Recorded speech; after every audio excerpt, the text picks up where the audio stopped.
Hello and welcome to Politics War Room with James Carville, and I'm Al Hunt. This week our guests are the brilliant George Stevens, Jill Abramson, Jane Mayer, and Fred Wertheimer. Remember, we love taking your questions, so write into politicswarroom@gmail.com or send a tweet to @Politicon for next week's show. We'll get to as many as we can, and don't forget to tell us where you're from. Please check out the link to our sponsor, Blinkist, in the show notes. It really helps make this podcast happen, so we thank you for supporting these sponsors. Please tell your friends about us and remind them to subscribe on Apple Podcasts, Spotify, Stitcher, or wherever you get your podcasts. All right, now for our last listener questions of 2022. And boy, James, they have been so good. At one point, I thought, let's pick the top 10, but you can't. You have to pick the top 100, the top 200, because they're that good. So this week, Ken in Williamsburg, Virginia, says the Democratic minority can't prevent the election of a Republican speaker, but they might be able to influence the choice if they all voted for a sane Republican.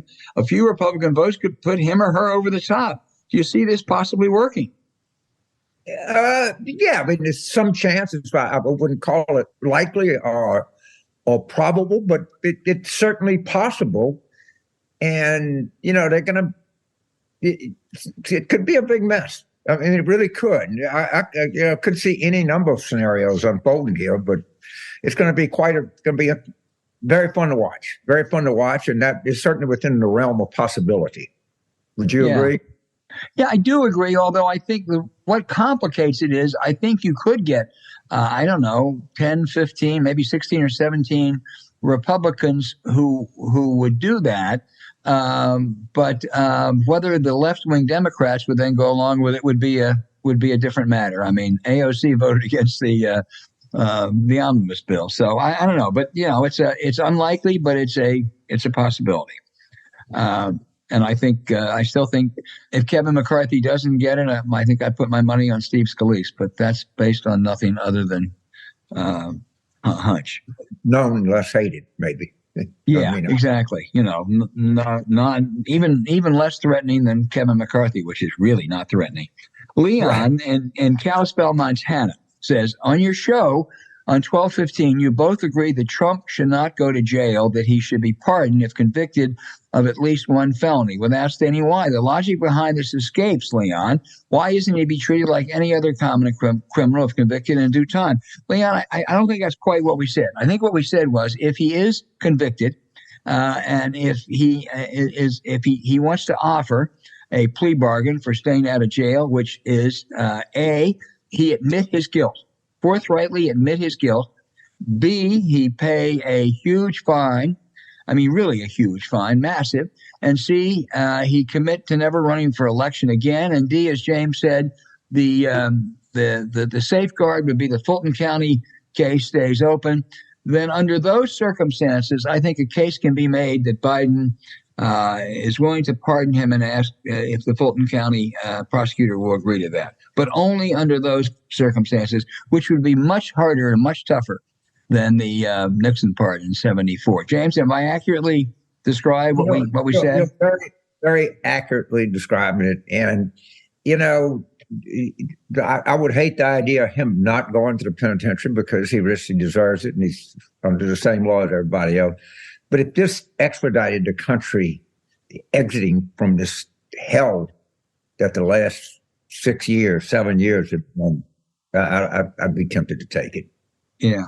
Yeah, I would. Not a very likely, you know, it would be so many guardrails in there and so many conditions. But, you know, he's not going to be in a very good bargaining position here because he's just stunningly guilty of multiple serious felonies.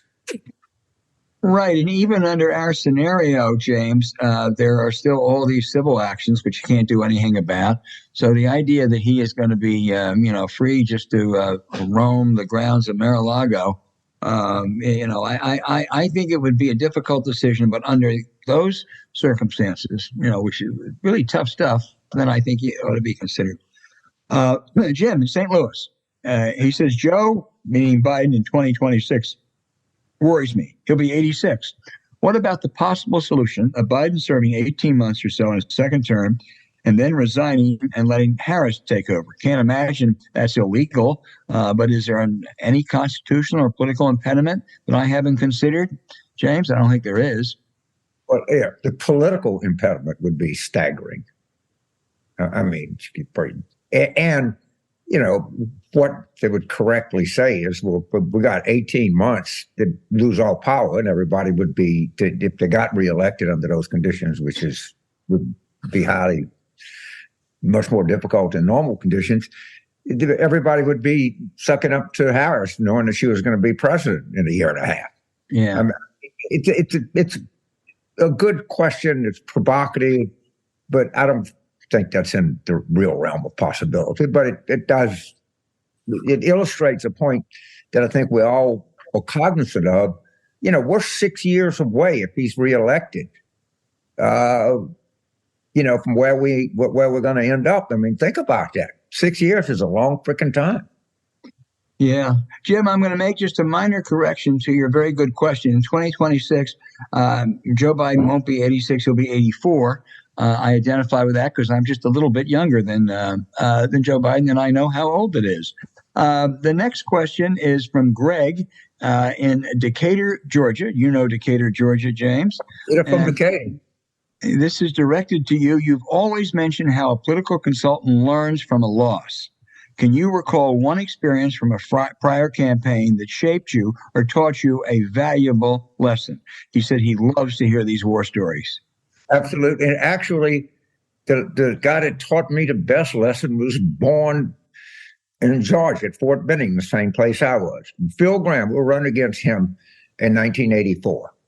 And, of course, he was a liberal law doggett, and he was the Reaganite champion at switch parties. And he said, there's a man in Bahia, Texas, by the name of Dickie Flat. And wherever you see Dickie Flat, if you see him at the Boy Scouts or the First Baptist Church, he never gets the printer's ink from under his fingernails. And every time a liberal Walter Mondale, Lloyd Doggett, Ted Kennedy spending program comes up, I got to ask myself, is that worth taking money out of Dickie Flat's pocket? Now, understand, Dickie Flat actually existed. He was in Bahia, Texas. He looked like you think Dickie Flat would look. He actually had a flat top. But what that taught me was the value of a personal narrative to tell a story. And I learned that in 1984, and it was probably the most valuable lesson that I ever got in politics, is tell a story through the lens of an actual human being. And Graham was very good at it. I got to say that. He was very good, and he always used that metaphor, and it was very effective in Texas in 1984, to say the least. Well, that's I think the point is so well taken, and you've been very supportive of my son, who was in a losing North Carolina campaign this year, and you grow after that. But boy, that's Greg, you got a great anecdote. You asked for one, and man, did you ever get one. So just remember Dickie Flat and the now forgettable Phil Graham. Phil Graham, right. Bahia Tech. They're the first Boy Scouts or the First Baptist Church. I mean, he touched every touchstone you could. Yeah. In 1986. Our next question comes from Stephen in Cambridge, Ohio, who says, after January 6th in the midterms, who's going to police Congress? Are we going to have to rely on our broken media? Stephen, I know what you're getting at because we know that those House Republicans are going to engage in probably some reprehensible conduct. They're going to have totally phony investigations. They're going to make wild charges. They're going to compete with who can be the most extreme. I mean, who will win the Marjorie Taylor Lauren Boebert runoff? And Paul Gosar and Andy Biggs don't want to be left out of that. And don't forget Matt Gaetz. But I think the media will do a pretty good job on that. I really do. I think these people have telegraphed what they plan to do. They don't do it very well. We saw that the last time with some of their fake hearings.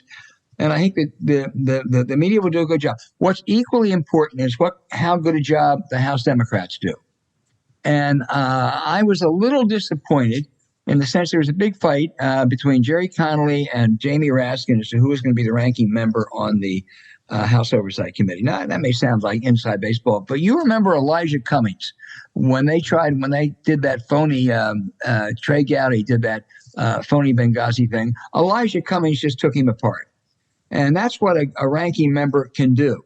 It's why Kevin McCarthy gave Nancy Pelosi a great gift when he refused to participate in the January 6th committee hearings. And the reason I say I was disappointed is Raskin won that runoff. I would have hoped the leadership would have said, you know something, we need someone like a Jerry Connolly as well as a Raskin oversight. But over at the House Judiciary Committee with the nefarious Jim Jordan as chairman, I don't think that their chairman, Jerry Nadler, who was up in years, I don't think he's up to taking on Jim Jordan, whereas I think a Raskin would have. So I wish they would have done that. But the media can do its job, but Democrats up there have to do their job too. You know, of all people, Raymond Arroyo. So let me tell you who Raymond Arroyo is and what his bona fides are. He's the producer of the Laura Ingraham Show. Mm-hmm. It's a very big media figure in right-wing Catholicism in the United States. He's from New Orleans. I know him, his wife. He's actually personally a very nice guy, but his credentials on the American right are second to none. And he has said they better watch out. This if they go into this circus, it can backfire easily. And I hope that they don't listen to Raymond Arroyo. All right. And I hope they follow the instincts and make complete fools of themselves. And I'm pretty confident that's the track they're going to go down. Well, I am too, James. And it's because the inmates are going to be running the penitentiary. It's fine if a Kevin McCarthy or a Steve Scalise says, hey, we have to tamp this down a bit. But the Matt Gaetzes and the Paul Gosars and the Marjorie Taylor Greens and Chairman Jim Jordan ain't going to listen to them. So I think Raymond's worries are well founded. Right, and I mean he obviously knows the media. He's on that right-wing Catholic channel, whatever. But he knows what it is, and he's very plugged into that world. And they can't listen to Raymond because they've lathered all their people up into the Biden crime family and his, Hillary's, whatever, you name it, and they gotta keep feeding them the crack because it's too dangerous to come off of it. Yeah, no, I agree.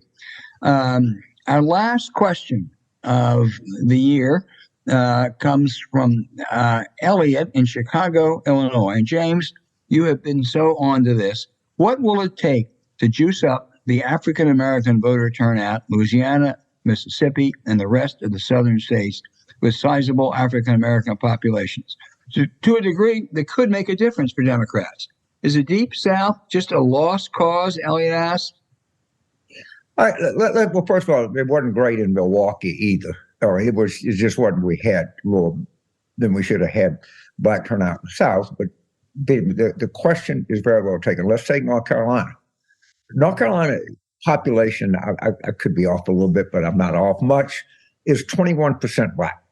Mm-hmm. So what you strive to get is you both matches the population. I actually think when in 2008 was the rare occasion where black turnout was actually higher than white turnout, but that's long gone in the rearview mirror.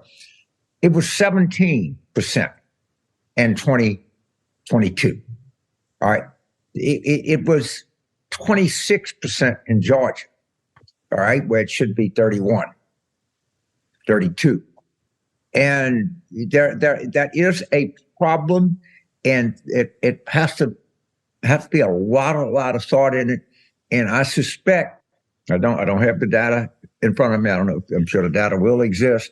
A lot of this is among younger blacks. Yeah. And they just don't feel part of the process. I also think that part of the problem, I don't have any proof of this, but I don't prove anything else, is the unwillingness of a large part of the Democratic Party to talk about crime and the profound negative impact it has on the black community is a demonstration that we're just out of touch. Just out of touch. If you don't know this is going on in our lives, in our community, on our streets, and our young people are faced with this, then you're goofy. You're just goofy. Yeah. And that's something we got to realize. I think that's part of it. None of this do I have data in front of me. The Pew poll, which is a very good, well-taken poll, says 81% of blacks in the United States think violence in a community is a major issue. Well, if it's a major issue, maybe we ought to talk about it. Absolutely. And it's blacks that are most affected and hurt by that. Absolutely. I couldn't agree. Well, thank you for that really good question.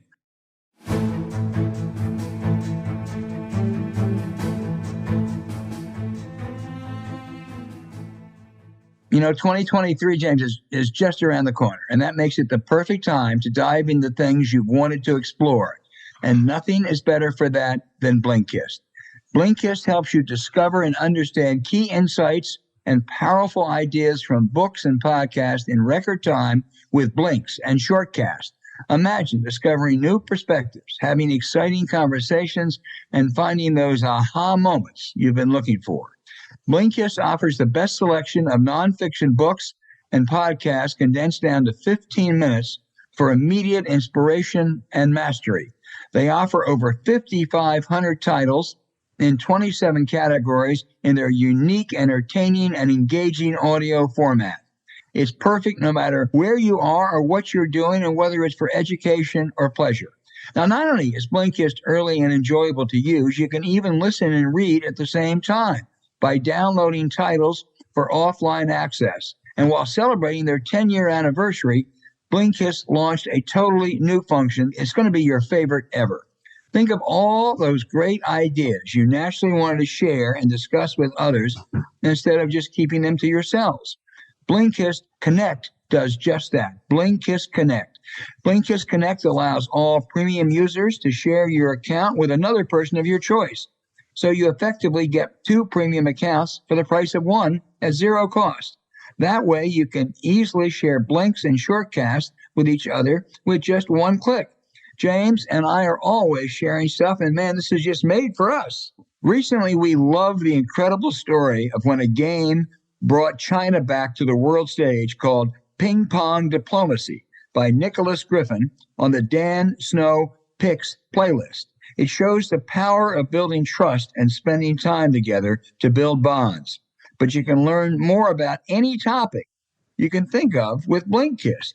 Now, that's pretty great, James. I'm telling you, we're so goddamn old. I remember when we were kids, you used to have the Reader's Digest condensed books. And that was Absolutely. all you had. And this product, I shouldn't say this because I don't know it to be a fact, but I don't know who their competitor is. I mean, honestly, I don't. I'm sure they have something, but they're so much better than anybody else. It's not even funny. And, we've talked about this a long time. That we would like to interview these people and figure out how they do this and on so many different topics and are so good about it, because the ones that I read that are on something I know about, they're really right on the mark. So I'll give them the benefit of the doubt if it's something I don't know anything about. Yeah, I think you're right. I think we found out that they were based in Berlin. I think it'd be good for us to fly over to Berlin to interview them, James. Well, I'm telling you, but I'm sure that they got a worldwide network of something of algorithms. Well, they sure do. I just love to know how to do this. It's a stunning product. Yeah, because now they have a special offer just for our audience. So you go to Blinkist.com/warroom to start your 7-day free trial and get 25% off of a Blinkist premium membership. That's Blinkist, spelled Blinkist, Blinkist.com/warroom to get 25% off and a 7-day free trial. Again, Blinkist.com/warroom. And now for a limited time, you can even use Blinkist Connect to share your premium account, so you get 2 premium subscriptions for the price of one. You also can look for the link in our show notes.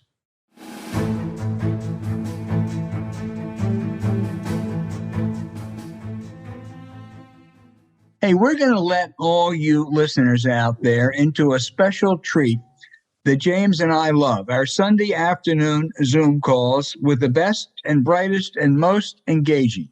4 are with us today. Jill Abramson, the only woman executive editor in the history of the New York Times.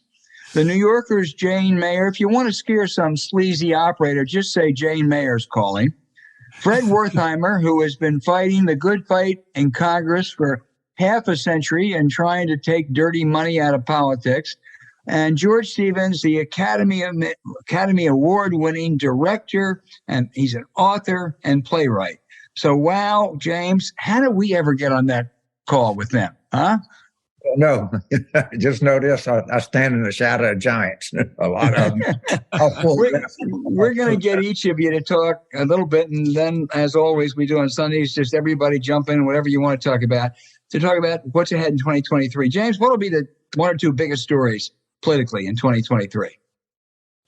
Well, I think the biggest ongoing story, and you and I have been on this forever, and we actually have two experts on this issue in Fred and Jane Mayer, and I think it's the disgusting, staggering amount of money that is in American politics and its insidious influence on everything that happens in American politics. And I also think it is a issue that is ripe for political manipulation. I can't tell you enough with that Arizona vote, 73% about disclosure.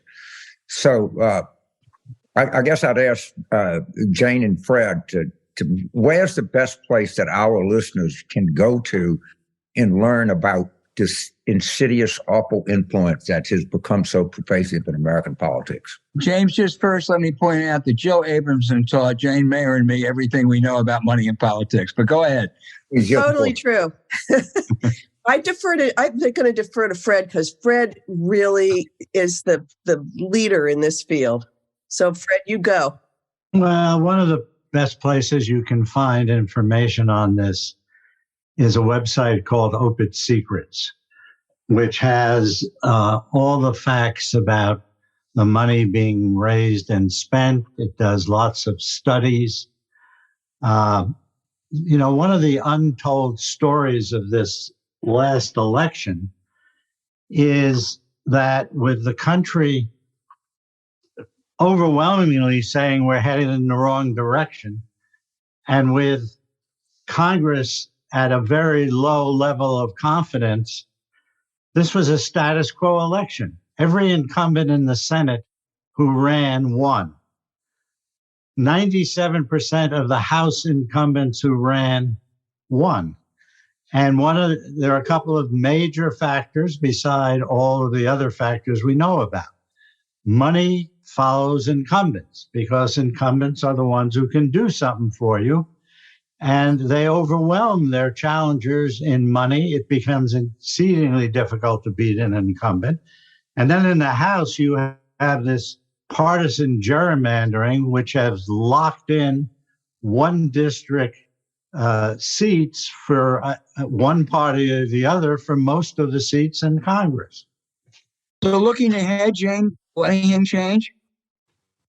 There are some efforts at the state level. You mentioned in Arizona, which was done because it was a referendum. When people get the chance to actually weigh in on this issue, they hate the corruption in politics, and it's bipartisan, which is one of the few things that both parties agree on, is they want to see less sort of big money capturing politics.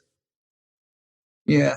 Every state that allows citizen referendums ought to put this on the ballot. Florida to start with, but you're absolutely right, Jill. You can pick up on any of this. This is all free form today. The Dobbs abortion decision created one of the great upheavals, socially, personally, economically, and politically. Still a big deal in 2023. Yes, it's going to be a big deal for years to come until it's probably a long shot until Congress decides to legislate on the issue. But it's a good illustration of millions upon millions, probably hundreds of millions of dollars have been spent to reverse Roe v. Wade. That was the apex issue for the conservative movement for all these years. And, it's particularly outrageous because it's such a good example of, a branch of the government doing something that clearly runs counter to what most people in our democracy want. which is legal abortion. So, yes, I think it's going to stay a big voting issue, and, a real dividing line between the conservative portion of the country and, the more progressive urban areas. Jane Mayer, you're writing a book, I think, on the Supreme Court. What surprises in 2023 do you think the Supremes have for us? And is there any realization, or do they even care, the low regard they're now held in by the public? Well, I don't know how many surprises there are because they've become quite predictable. Yeah. The radical right majority up there on the court is going to keep doing everything it can to erase the 20th century, basically. So, they're knocking out one right after the next. But are there, there are a couple big cases that are yet to be decided. They've been heard already. There's an affirmative action case that involves one that's the University of North Carolina and the other is Harvard University. And they're both cases that were brought by a kind of a eccentric right-wing, white would be a sort of a little bit of a slip there, right-wing group that is trying to end the idea that you could have take into account race in admissions. And it seems very likely that even though somebody else who's in our Sunday groups, Seth Waxman often, who very ably argued in favor of affirmative action in this case, that the court's going to overrule it. And so that's going to change a lot of things, not just admissions to universities, but also potentially hiring where affirmative action takes place. There's some major voting cases also. There's Merrill v. Milligan, which is about whether Black voters can be packed into little districts, just single districts down in Alabama, or whether they have people have a right who are Black citizens to have sort of voting power that equals the white voters in that state. Again, it seems like the court's pretty predictably going to rule in favor of erasing anything that sort of tries to ameliorate racism here. Yeah. Fred, you talked about money. You spent a lot of time on Capitol Hill, have for years.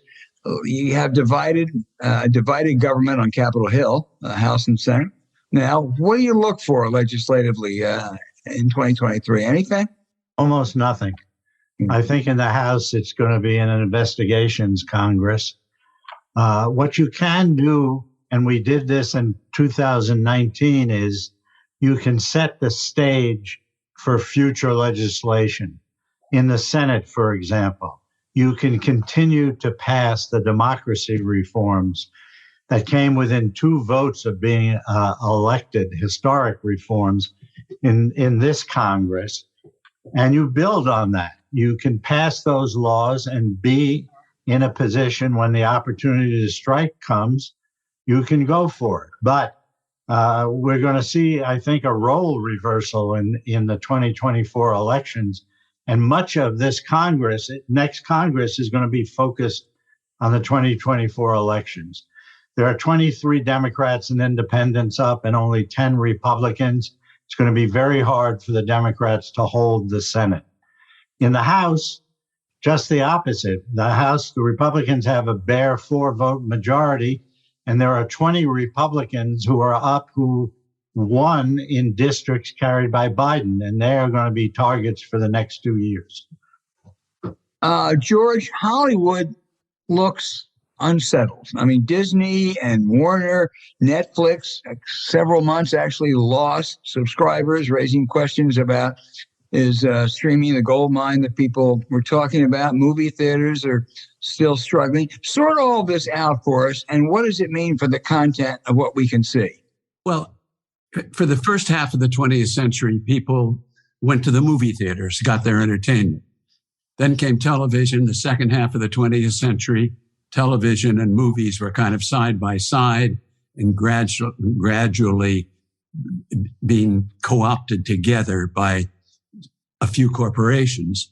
And then in this century, along came streaming and COVID and AT&T taking over Warner Brothers, for which they had no Warner Brothers Communications, for which they had no aptitude. So right now you have chaos. I'm sure your listeners are finding their way of taking entertainment is changing, as are all of us.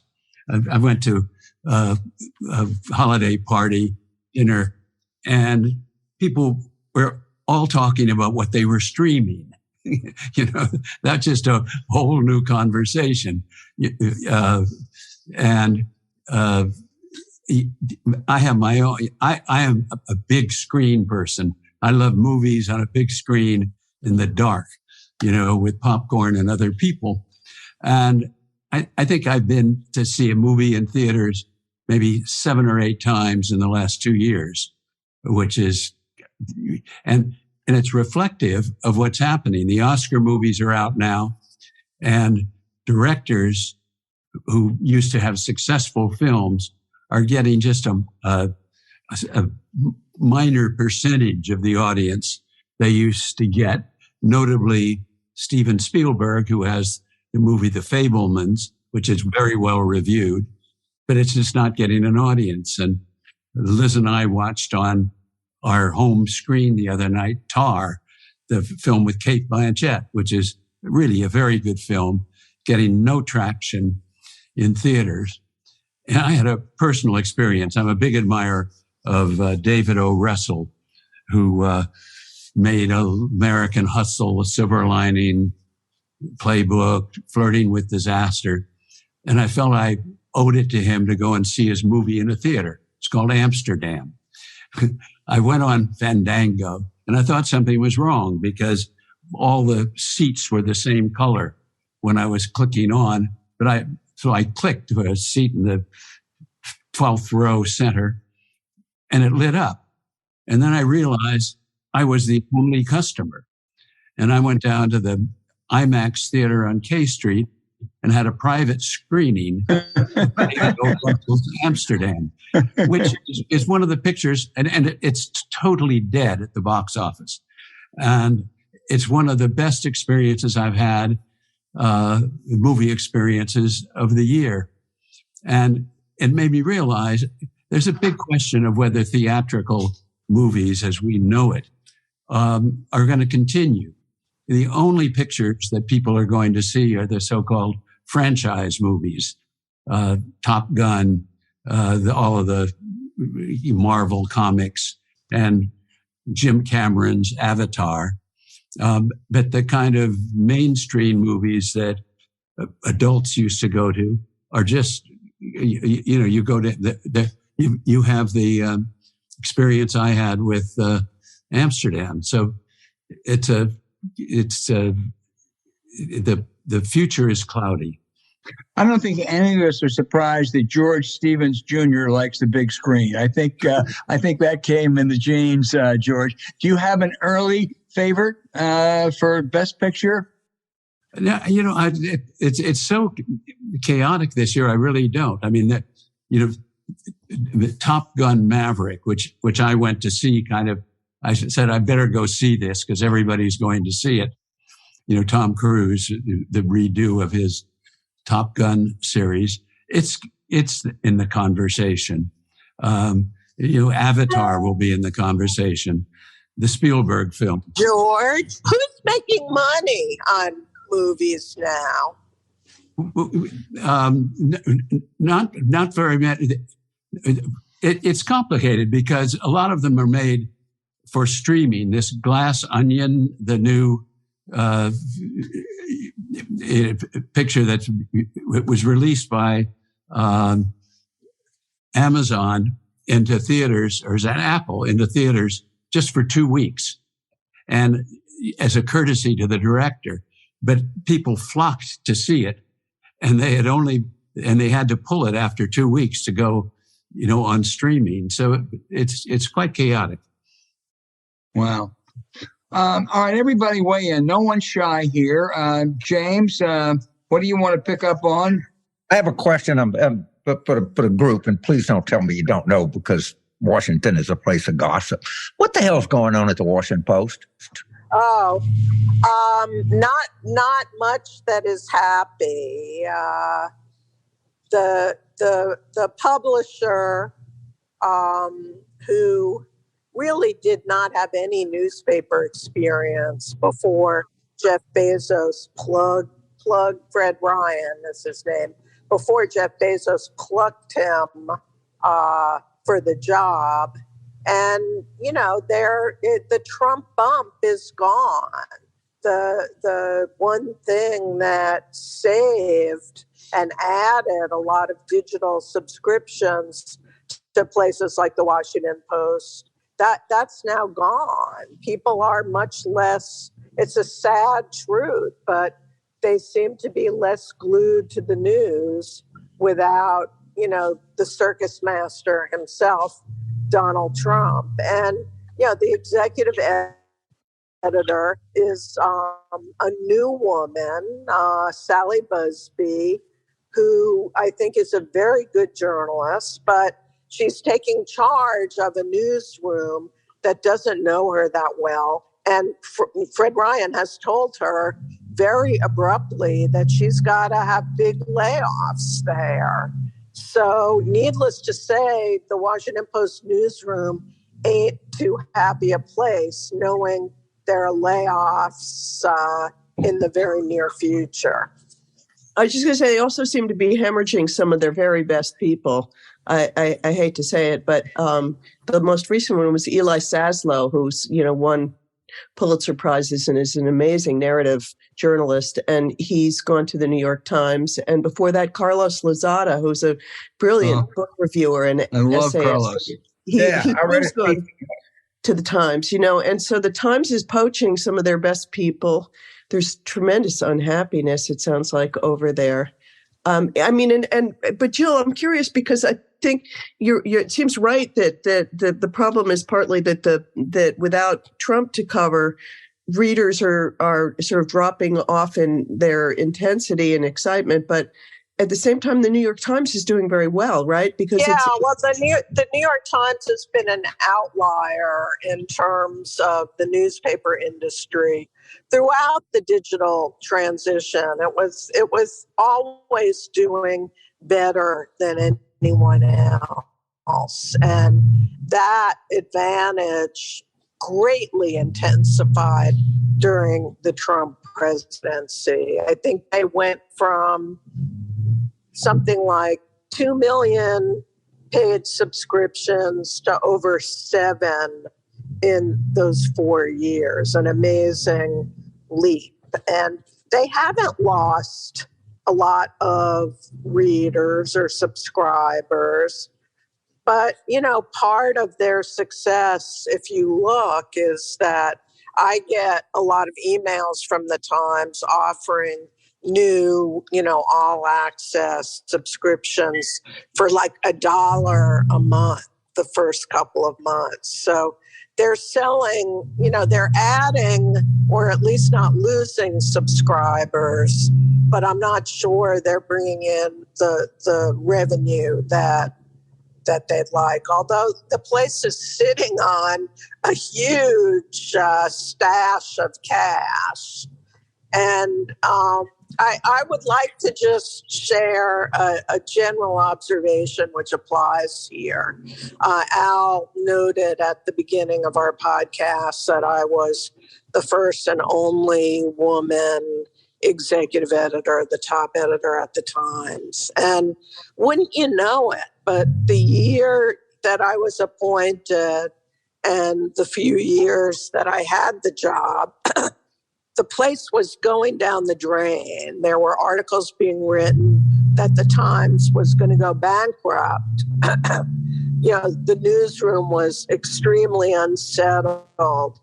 And now you have Sally Busby also taking over at a time when the economics of the place, the arrow is pointing down. And it's just a fact that women often get the top job at companies at the point where they're not doing well. And thus, you're kind of set up to fail. And I hope that isn't true of Sally Busby. No, I think it's such a theory. I mean, it ought to be something that stock analysts look at when the woman's appointed, sell. And it's not because the women aren't talented. Usually it means that like the place is about ready to tank when they bring the women in.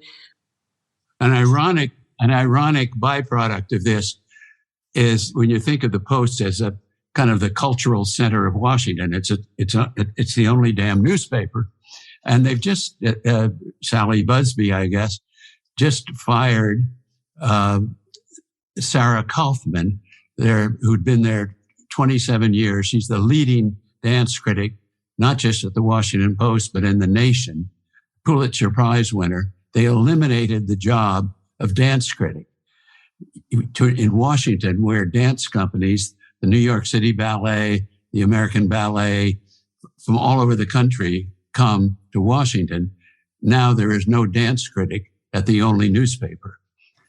There have been questions raised that Bezos has lost interest in the Post. And if that's the case, that would really complicate their finances. James was talking about gossip, and the gossip of late, and it's gotten into print, is that Bloomberg suddenly, having told me at a lunch, just the two of us, that he was not interested in the newspaper business. Suddenly there are rumors that, number one, he would love to take the Wall Street Journal off Rupert Murdoch's hands. And number two, if Rupert won't sell, that Bloomberg might buy the Washington Post from Bezos. Because I agree, with what Fred has heard. Everyone is hearing he's lost interest in the place, Bezos. Yeah. Well, I think what that reflects, one thing I'm sure it reflects, Joe, is that Michael is bored. And whether he's serious about that or not. He told me one time, this was the era you were talking about. I said to him, this was 12 years ago, I said, why don't you buy the New York Times? And he said, if I bought the New York Times, the first thing I'd have to do is fire 200 people. He says, that'd be the dumbest goddamn thing I could possibly do. And, I don't know if they're serious about it or not, but if Bezos has lost interest, the Post could do a lot worse than having Mike Bloomberg buy him. His opinion guy is already now the opinion page editor at the Washington Post. Right. David Shipley was just hired recently. Right. So I don't know. I mean, this whole business of the difficulties in the news business, though, is sort of, we're beginning to see so many repercussions of it, including the Santos story, I think. The George Santos story of the imposter who faked every single, aspect of his resume and nonetheless got elected to Congress from Long Island. It's amazing to me that the major newspapers only noticed that he was a complete phony after he was elected. Well, didn't one of the local Yes. papers, though, pick it up? Yeah, it's a tiny little, Long Island sort of, practically a newsletter. Yeah. I think it's a circulation of 3,000. So, James, what do you, bringing up the great George Santos, what do you look for in the House Republican leadership this year? And who's going to be the leader? I'm going to get into George Santos and our outrage, because I have a different, but I think it's correct, take on this. But people should read Talking Points memo. Josh Marshall, he's been on this a lot, has a lot of background information, and did point out, as Jane so correctly did, it was a small paper on Long Island that actually hit this in front of everything. It's kind of hard. I don't want to defend the Times or the networks or anything like that, but with all the congressional races going on, all the Senate governor's races and everything else, I can see where it's kind of easy for a congressional race in Long Island, to slip through. And that's obviously what happened here. But in the outrage, I'll get into it in greater detail. But I wonder why the DCCC didn't jump on it sooner, harder, better.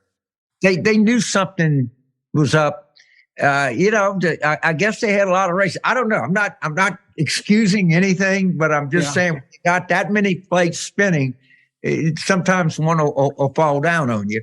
And I do think that the DCCC did a good job this cycle. But they dropped the ball. Obviously, somebody dropped the ball there. Let me mention something here, Albert. This guy, the people of that district elected a person who does not exist. We're looking at filing an ethics complaint next Tuesday when they come back, calling on the ethics committee and Congress to immediately expel this guy. And the Democrats, before they're done, are going to have to move to expel him. You can't not seat him under Supreme Court rules in Adam Clayton Powell case. But once he's there, you can expel him. And if anyone I've ever seen should be expelled, this guy should be expelled so people of that district can elect someone who exists. Well, I know, but the Republicans will never let that happen. They won't. Which brings me to the point of who is going to be the next Speaker of the House. Anybody want to weigh in? Come on, somebody. Look at Jane. Look at Jane. Hey, come on, I never saw you. Y'all, come on, open your mouth. Who? Come on, Jane. Oh God, it's all right. I'll go with the old favorite of McCarthy. Despite the fact that he's got doesn't have the numbers yet. He'll do anything to get them. I'll go with James's buddy from Louisiana. Scalise. Yeah. George? Mike Bloomberg. And then he can buy the Post and the Wall Street Journal and have real power. James, you have a prediction, or Jill? I don't have a prediction. I honestly do not. I cannot wait to watch this. And this is going to be a civics lesson par excellence. They used to do what they did when we were kids when you had like a space shot or a World Series game. They'd bring a television in a classroom. All right.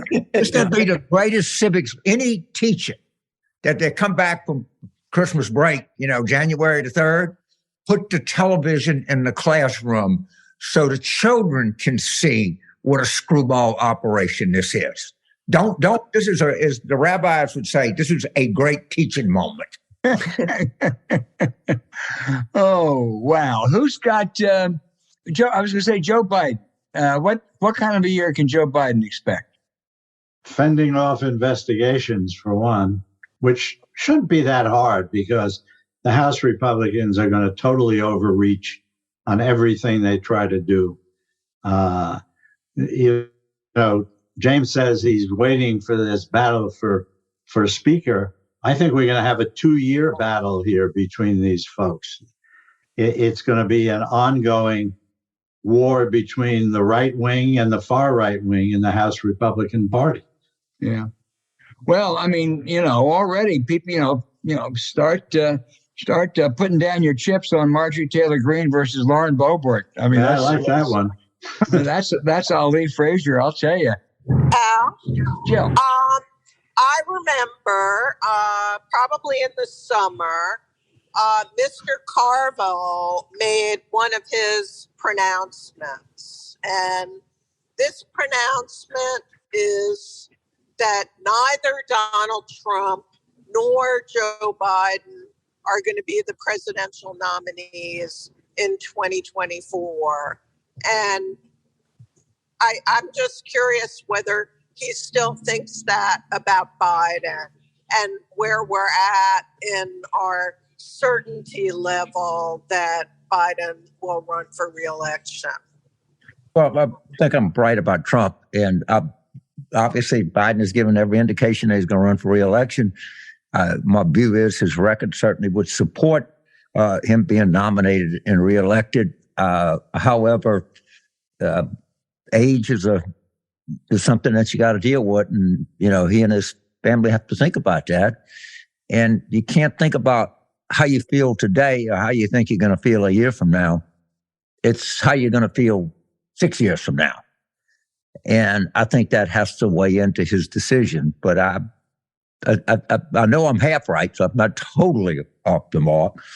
But We'll see. I think one point, Jill, is that the rationale that the Biden people gave was he was the guy that could beat Trump. He had done it before. He was the strongest candidate against Trump. I mean, you can argue that, certainly.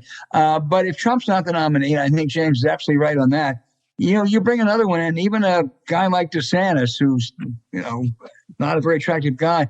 I think Biden's going to have trouble against a younger, more forceful opponent. He may have trouble, but that's not going to stop him from running. No, I know, but I mean that's one of the equations you have to factor in. James, I interrupted you. That's okay. Yeah, I do think on this topic, I think we've talked about this before, I don't revisit, trying to move South Carolina ahead of New Hampshire is some fear because, Buchanan or Gene McCarthy, other examples, people run in New Hampshire and they do better than expected and it starts a spiraling down. And Biden will be challenging the Democratic Party. I mean, it might not be like a top tier challenger, but there's going to be some vessel in there. And it would certainly be better off in South Carolina. The point I want to make before we conclude, and I'm kind of invading on George Stevens' turf here, I don't really recommend movies or things like that because, to me, the greatest movie ever made was The Bridge on the River Kwai. And they think I'll make that again. I'm pretty confident in that. I think George would agree with that. But there's something on Netflix, and I generally find Netflix to be like Whole Foods for bad foods. You look at it and you say, this is great. And then you start watching it and you go, I don't know. It's not as good as I thought it was going to be. But there's one thing on there called Don't Pick Up the Phone. I'm not going to tell you what it's about. I'm going to tell you it's very disturbing content. But I started watching it and I kept going, this can't be true. But these people don't look like actors. And it's really the extent that people will go to comply with they perceive to be authority. And again, I warn people out there, it is very disturbing content. If you don't like it, turn away from it. I couldn't turn away from it because I kept saying this is impossible. And it definitely, and it follows, whoever directed it did a good job of just letting the events speak for themselves. You've seen it, George? I have not. No, I'm writing it down. Don't pick up the phone. All right. And it's very, again, it's disturbing content, but I read articles and done a lot of research, how people will comply with what they perceive to be authority. And it's in the way that the police work and everything is, takes place in Kentucky and Massachusetts and Florida for the most part. But when you look at the scope of it, you go, Jesus, man, how could they, pretty good. Okay, we will write that down. Before we turn to any outrage, we haven't even mentioned Ukraine yet. Anybody have any optimism or pessimism about the next 6 months? Silence. Well, we certainly saw one of the most stirring stories of leadership. For this fellow who was, in a very successful kind of sitcom about politics in the Ukraine, it turns out to be being compared to Winston Churchill, coming to the United States and speaking so skillfully before Congress. And this is a great story. Completely agree with you. And if you think of it in a certain way, Trump, who was an entertainer and became president, is like film noir to, the joyous, almost romantic comedy, but now serious drama story of Zelensky. It's like black and white, hopeful and horrible. But it's interesting to me that, kind of as Ronald Reagan did, both of them, both Trump and Zelensky, rose to their presidencies by being popular entertainers. Albert, on Reagan's case, on Reagan's case, what, George? A semi-popular entertainer. At a very popular you didn't president. think Bedtime for Bonzo was that important movie? On Ukraine, I believe that at some point in 2023, Biden's going to start pressuring Zelensky to negotiate with Russia. Biden's always said the only way out of this is a negotiation. And I fear that he will start pressuring him to negotiate before Ukraine is in a position of real strength in a negotiation. I do too. It's already started, actually. I think the right wing's going to come in, and they already have, and start, complaining about the cost, and have an American first kind of fight going on, and that's going to escalate from this Congress, don't you think? Jane, it's not only American first. I mean, some of these right wingers, they like Putin. I mean, here's a guy who, is anti-LGBTQ. He's an autocrat. He cracks down in the Senate. I mean, he's their kind of guy. Totally. Yeah. Tucker Carlson seems to admire him. I suspect money's involved. If there's one book that I want to read out of all of this, it would be a book on the Wagner Group. Well, I'm reading the story. We got to get these people out of jail, and some guy wouldn't fight, and they beat him to death with a hammer. Right? I mean, somebody's got to do a book on the Wagner Group. That's a must. And then, if they do, they should use their real name. Guys, every week, Carville and I do an outrage of the week. I'm going to do one, James going to do one, and you guys can either do your own, or you can jump in or comment or disagree or anything. But I'm going to start and just say, on Christmas Eve, my son was home with his little dog, and he really worried about taking that dog out to do his thing, because it was so cold. It was, I think, 14 degrees, the coldest Christmas Eve we've ever had. And Benjamin took him out and tried to bring him in as quickly as possible. Less than a mile away from us, at the vice president's residence, 2 buses sent by Texas Governor Greg Abbott dumped over 100 migrants out on the street, including little children, some wearing only a T-shirt, on the coldest Christmas Eve we have ever had, to supposedly protest President Biden's border policy. I mean, this is so despicable, it's hard to even talk about. Abbott professes to be a devout Catholic. He's pushed through the toughest anti-abortion laws in the country. But he's all for life, unless it comes to little migrant children who he's willing to put out in the cold and potentially freeze. He is a pro-life fraud, and that Christmas Eve stunt was really, really grotesque. James. So I grew up in a pretty religious household, oldest of 8 kids in South Louisiana, big Catholic family. And a lot of people say that God works in mysterious ways, or God sends messengers. He has a unique way of doing things. And I'm going to make a case that they might be right. All right? And now hear me out. So God, let's just assume and put ourselves in God's position, and he sees all the things going on in the world, and the climate and starvation and malaria and war in the Ukraine and racism and sexism and everything. And somehow or another, he looks down and he sees the rot that is the modern Republican Party. And he mulls on it. What can I do? How can I work in serious ways? And he comes up with a perfect idea. It's so perfect, it has to be divine, because no humans could come up with something this perfect. George Santos. George Santos sent here by God Almighty, all right?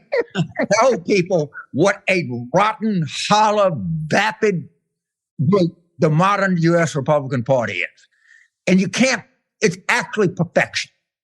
And human beings are not capable of perfection. I don't care what you say. You cannot come up with more perfection than George Santos. From a party that demanded to see President Obama's birth certificate and had a great copy. He had 2 announcements. If he shows me 2 announcements in New York newspapers that he was born, I'm going to take him at his word. Where's his goddamn passport? Have we ever seen it? But here's the perfect manifestation. So this holiday season, I know, people are barren. I'm getting anybody's religion, but it has strengthened my faith that there is a God and he can work in mysterious and brilliant ways. That's my Jane, aren't you proud that he is Jewish? I have to give some cred to him on Jewish, since I feel I'm a little Jewish myself, since the wrong person was Jewish in my family. My dad was a Jew and my mom's a Christian. And so I don't count as a Jew, but I am, just like George Santos, Jewish. So those of us who are Ishers are grateful to him for bringing Ish to us to light. That's the only thing you have in common with George Santos, Jane. Let's hope. I mean, I'm really hoping. Jill, George, Fred? Jane's glasses are not dissimilar from George Santos. Oh, no. Taking them off right now. Right away. I would just join with you, Al. I drove up to Christmas lunch past the vice president's house. And to think that a public figure like James, like Abbott, can be so reckless and venal. It's hard to accept that exists in this country. Yeah, it really was incredibly cruel. Fred? No, I'm with James on George Santos. As I have said, God-given. The people of that district elected someone who does not exist. He's a ghost. And they should have the right to elect a person that does exist. So Santos ought to be thrown out of Congress the day after he gets there, and there should be a special election. But of course, the Republicans are not going to do it. And they should be asked every day for the next 2 years about why this guy is serving in the United States Congress. Do you want the next member there to be Jewish? Do I? No. I want him to be Ish, Jew. Let's hear it for Ish. Joe Abramson, anything on any of this? I'm going to try and focus more on the positive end of what outrages me. But the positive is that, I think this congressional term and Biden's, 2 full years in office have been damn good. I mean, he has a really good record. And, I think all of us on this call know that. But the American people don't know it. And the failure of the White House to be able to break through, I know the media environment is terrible, but to convey that story is really outrageous, I think. It's like their basic thing that they have to do. And, you read all these articles that they're going to get it together and Kamala Harris is going to, get better press, et cetera. But they just don't do the basic thing of just repeating the good things that they've gotten done. Well, they also you'll see them all over MSNBC, just as you saw the Trump people all over Fox. And that's pretty much preaching to the converted, or the flock. You're that's right. Also, in the scheme of the population of the country, Fox and MSNBC still don't reach most people in the country. That's true. If I could just add, the last 2 years have been the greatest legislative accomplishments since President Johnson's in the 1960s. There's nothing to match it. And it was a combination of Biden setting a high bar and the Speaker of the House being the best, toughest, most skillful speaker in our lifetimes, and the majority leader being absolutely brilliant. And that combination has produced extraordinary legislation in the last 2 years. Well, I'm going to end this by saying our friend Jackie Collins called Nancy Pelosi the GOAT. as in the greatest of all times. And I think we all can agree on that. And I think you all can agree why our Sunday afternoons are so special. We cleaned it up a little bit for you today, but and we always miss our dear friend Walter Dellinger, who was a mainstay of that, and Seth Waxman was mentioned earlier, and William Woodson and Mike Tackett and Ann Applebaum when she's here, and it makes for Sunday afternoons. And you guys were great today, and let's hear it for Ish, and thank you all very much. Great, Al. Thanks, Al. Happy New Year. Al. Happy New Year. Happy New Year.